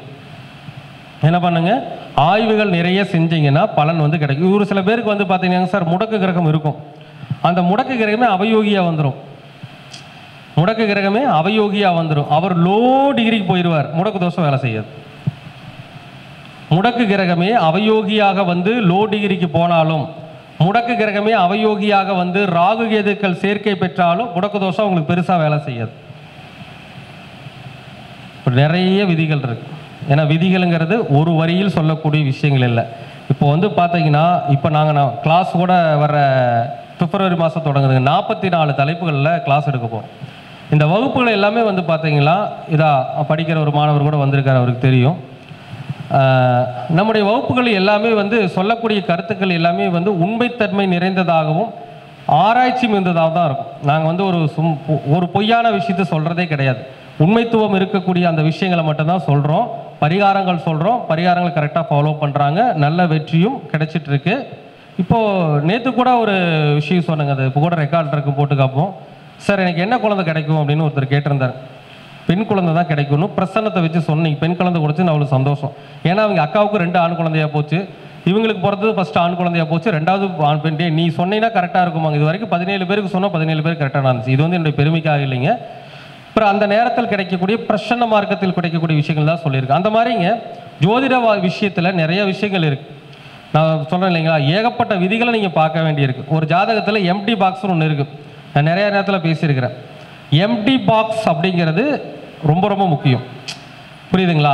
எம்டி பாக்ஸுங்கிறது ரொம்ப ரொம்ப முக்கியம். 2ஆம் இடம் எம்டி பாக்ஸ் ஆயிடுச்சுன்னா எந்த தொடர்பும் எந்த ஒரு அமைப்பும் 2ஆம் பாவத்துக்கு இல்லாமல் போச்சுன்னா ஒன்று குடும்பம் அமையாது, குடும்பம் அமைஞ்சாலும் நிலைக்காது. குடும்பமே அமையாது, மேக்சிமம் குடும்பம் அமைஞ்சாலும் நிலைக்காது. இந்த தொடர்பு இல்லாதங்கிற விஷயம் அப்படிங்கிறது பல வகையில் ஆய்வுக்கு உட்பட்டது. தொடர்பு இல்லாதங்கிற விஷயம் 2ஆம் இடத்துக்கு எந்த கிரக தொடர்பு இல்லைனாலும் அந்த பாவம் இயங்காதுன்னு நினைக்காதீங்க. 2ஆம் பாவத்தில் எந்த கிரகம் இல்லை, எந்த கிரகமும் 2ஆம் இடத்தை பார்க்கலன்னா இயங்காதுன்னு கணக்கு சொல்லக்கூடாதுங்க. அந்த 2ஆம் பாவக அதிபதியுடைய நட்சத்திரத்தில் திசை வந்தாலும், 2ஆம் அதிபதியுடைய டிஎன்ஏ நட்சத்திர திசை வந்தாலும், ஒரு 2 திசை அப்படி வந்துடுது. இப்போ 30 வயசில் கல்யாணம் பண்ணுறாரு, சனி திசையும் புதன் திசை வந்துடுது. சனி எத்தனை வருஷம்? 19 வருஷம். புதன் 17 வருஷம். எவ்வளோ ஆச்சுங்க? 36 வருஷம். 30 வயசில் கல்யாணம் பண்ணுறாரு, 66 வயசு வரைக்கும் அந்த 2ஆம் அதிபதி நட்சத்திரத்தில் திசை இயங்குமா இயங்காதுங்களா? அப்போ அந்த 2ஆம் பாவம் இயங்கிடும். அப்போது நாம் ஒரு ஜாதகம் 2ஆம் பாவம் எம்டியாக இருக்குதுன்ட்டு என்ன பண்ணக்கூடாதுங்க, உனக்கு கல்யாணமே நடக்காது, வருமானமே சம்பாதிக்கலாம் சொல்ல முடியாது. நடைமுறையில் இருக்கின்ற திசை. இப்போ ஒன்றும் வேண்டியது இல்லைங்க, 2ஆம் அதிபதியோட டிஎன்ஏ திசை வந்துச்சுன்னா, இப்போ இந்த லக்னத்துக்கு 2ஆம் அதிபதி சந்திரனுங்க, இந்த 2ஆம் இடத்துக்கு அவருக்கு எந்த கிரக தொடர்பு இல்லைன்னு வச்சுக்கோங்களேன். இந்த 2ஆம் இடத்துக்கு அவருக்கு எந்த கிரகம் தொடர்பும் இல்லை, இந்த பாவகத்தை எந்த கிரகமும் பார்க்கல, இந்த இதில் வந்து எந்த கிரகமும் இல்லை. அப்போ உங்களுக்கு கல்யாண வாழ்க்கை அமையாது, சம்பாதிக்க முடியாது, குடும்பம் அமையாது, சம்பாதிக்க முடியாதுன்னு சொல்லுவோம். ஆனால் ஒரு வேளை இப்போ ஒரு சனி திசை நடக்குதுங்க, சனி பகவான் இங்கே 12ஆம் இடத்துல ரோகிணியில் இருக்கார், அந்த திசை முழுக்க எப்படி இயங்கும்? சனி பகவான் 12ஆம் இடத்துல இருக்கிறாரு, 30 வயசுல சனி திசை வருது. அப்போ ரோகிணியில் இருந்தால் சனி பகவான் எப்படி இயங்குவார்? எந்த கிரகமாக இயங்குவாருங்க? சந்திரனா இயங்குவார். அப்போ சந்திரனா இயங்கும்போது 2ஆம் இடம் வேலை செய்யுமா? அடுத்து புதன் திசை வருது, புதன் அஸ்தத்தில் இருக்காரு, அப்போ சந்திரனை இயங்க மாட்டாரா? அப்போ 66 வரைக்கும் வந்துடும் இல்லையா? சரி, சந்திரனுடைய டிஎன்ஏ நட்சத்திரங்கள் என்னென்ன? பரணி, மகம், கேட்டை உத்திரட்டாதி. அப்போ பரணி மகம் கேட்டை உத்திரட்டாதியில் அவர் 30 வயசுலேருந்து 60 வயசு வரைக்கும் திசை வருது. சந்திரன் இங்கே வர இங்கே மாட்டாரா? எங்கே வரல? அப்போ அந்த கல்யாண வாழ்க்கை அமையுமில்ல? அப்போ இது எதுவுமே இல்லைன்னா கல்யாண வாழ்க்கை அமையும், கண்டிப்பாக அமையாது. இது வந்து உண்மை சத்தியம். அதனால எம்டி பாக்ஸுக்குள்ளேயும் ஒரு ரகசியங்கள் இருக்கு. இந்த மாதிரிங்க பல தரப்பட்ட ஆய்வுகளை மேற்கொண்டு தான் என்ன பண்ணணுங்க, ஒவ்வொரு ஜாதகத்துக்கும் பலன் சொல்ல முடியும். சரிங்களா? சரி, ஓகேங்க. இந்த முடக்கு கிளாஸ் வந்து உங்களுக்கு எல்லாருக்கும் தெளிவாக புரிஞ்சிருக்கும்னு நினைக்கிறேன். நம்ம எல்லாத்துக்குமே வாழ்வியல் பரிகாரம் சொல்ல முடியாது, கோவில்கள் சொல்கிறோம், அது விஷயம் இல்லை. வாழ்வியல் பரிகாரங்கிறது நம்ம என்ன பண்ணணுங்க, ரொம்ப டீப்பாக ஆய்வு செஞ்சு தான் ஒரு வாழ்வியல் பரிகாரத்தை சொல்ல முடியும். இப்போதைக்கு கோவில்கள், சரிங்களா? இப்போ வந்து உங்களுக்கு முடக்கு தோஷம் எதுன்னு உங்களுடைய டேட் ஆஃப் பர்த்தெல்லாம் எழுதி கொடுத்துட்டு போங்க. உங்களுக்கு ஒரு 4-5 நாட்களுக்கு உள்ளாக எல்லோருக்குமே அந்த முடக்கு கோவில் என்னங்கிறத உங்களுக்கு சொல்லுவோம். நாங்கள் கொடுத்துருக்கிற கோவிலும் வரும், முன்னால் கொடுத்துருக்கக்கூடிய கோவில்களும் வரும். நாங்கள் கண்டுபிடிச்ச கோவில் முடிஞ்ச வரைக்கும் கொடுத்துட்றோம், இல்லைன்னா முன்னாள் கொடுத்த கோவில்களையும் நாங்கள் கொடுக்குறோம். சரிங்களா? இதில் என்னாச்சும் சந்தேகம் இருந்தால் கேட்கலாம். முடக்கு வகுப்பு பற்றிய சந்தேகம் இந்த டாபிக் விட்டு வெளியே போய் கேட்காதீங்க. என்னங்க?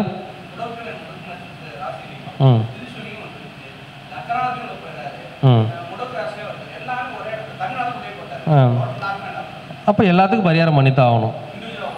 ஆமாம், முடக்கு தோஷத்துக்கும் பரிகாரம் பண்ணணும், திதிசூன்ய பாவகத்துக்கும் பரிகாரம் பண்ணணும். நம்ம வீடியோவை போய் பாருங்கள், திதியை பற்றி ஃபுல்லாக பேசியிருக்கிறேன். 27 அந்த கரெக்டாக வந்து பார்த்தீங்கன்னா 30 திதிகளுக்குமே ஒவ்வொரு திதிக்கு என்ன கோவில், ஒவ்வொரு திதிக்கு என்ன வாழ்வியல் பரிகாரம்னு தெளிவாக நம்முடைய பழைய வீடியோக்களை பேசியிருக்கிறேன். அதில் போனீங்கன்னா திதிசூன்யத்துக்கு என்ன வாழ்வியல் பரிகாரம் அது அந்த கான்செப்ட் இருக்கா, நீங்கள் பார்த்துக்கலாம். முடக்குக்கு நான் இப்போ சொன்ன ஒரு கோவில் சொல்லுவாங்க, அதை பண்ணிக்கோங்க.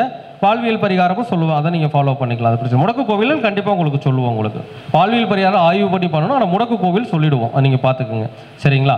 எந்த இருந்தாலும் அதுக்கு நிவர்த்தி பண்ணிக்க வேண்டியதான். என்னங்க? ஆமாங்க, கண்டிப்பாக ஸ்ட்ரகிளாக தான் போயிட்டு கண்டிப்பாக ஸ்ட்ரகிளாகத்தான் போகும், ஸ்ட்ரகிள் இல்லாமல் போகவே போகாது. அப்போ அதுக்கு இந்த பரிகாரங்கள் பண்ணிக்கிட்டா பலன் நமக்கு கிடைக்கும். வேற சந்தேகம்?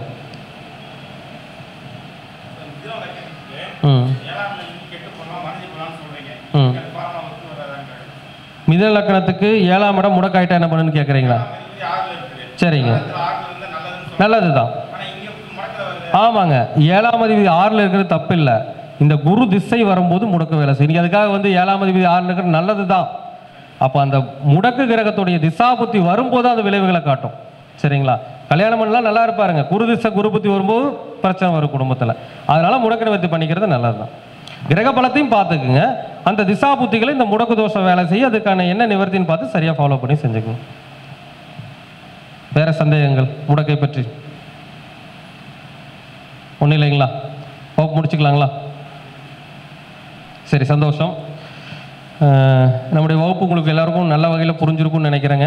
இது மாதிரி மாதம் ஏதாவது ஒரு தலைப்பில் வந்து உங்களுக்கு இந்த விஷயங்களை வந்து உங்களுக்கு வழங்க காத்துட்ருக்கோம். அடுத்த மாதம் வந்து பார்த்தீங்கன்னா எத்தனாம் தேதிங்க? அடுத்த மாதம் 20வது கருத்தரங்கம். சரிங்களா? அடுத்த மாதம் 20வது கருத்தரங்கம் 3வது சனிக்கிழமை பார்த்துக்கோங்க. ஆங்கில மாதம் 3வது சனிக்கிழமை நடைபெறும். 18ஆம் தேதி, ஜனவரி 18ஆம் தேதி பொங்கல் முடிஞ்சு ஜனவரி 18ஆம் தேதி நடக்கும். பொங்கல் லீவெல்லாம் கிடையாதுங்க, 18ஆம் தேதி நடக்கும். ஜனவரி 14 தான் பொங்கலுங்க, கவலைப்படாதீங்க. அப்படியா? சரி, எதுவாக இருந்தாலும் நாங்கள் வந்து அந்த நாள் வந்து கண்டிப்பாக இது நடக்கும், வகுப்பும் நடக்கும், நம்முடைய மீட்டிங்கும் நடக்கும். அதை பற்றி நீங்கள் கவலைப்பட வேண்டாம். வர முடிந்தால் தாராளமாக நீங்கள் வந்து வரலாம், முடியலன்னா பரவாயில்ல. இப்போ குலதெய்வ கோவில் வழிபாடுன்னு சொல்கிறீங்க, அவர் பார்த்து தான் ஆகணும், வேறு வழி இல்லைங்க. திருவிழாங்களா? கோவில் திருவிழா? சரி, ஓகே, பார்த்துக்கலாம். சரிங்களா? அதே மாதிரி நம்முடைய வகுப்பு வந்து பார்த்தீங்கன்னா 130 நாள் வகுப்பும் நடக்குது. ஸோ யாராச்சும் கலந்துக்க விருப்பம் இல்லவங்க தாராளமாக கலந்துக்கலாம். வகுப்பு ஒன்றுமே நேர்த்தியாக தெளிவாக புரிகிற வகையில் தான் எடுக்கும். சரிங்களா? சரி, ஓகே. அனைவரும் அடுத்த மாத நிகழ்வில் சந்திக்கலாம். அனைவருக்கும் நன்றி, வணக்கம், வாழ்க வளமுடன்.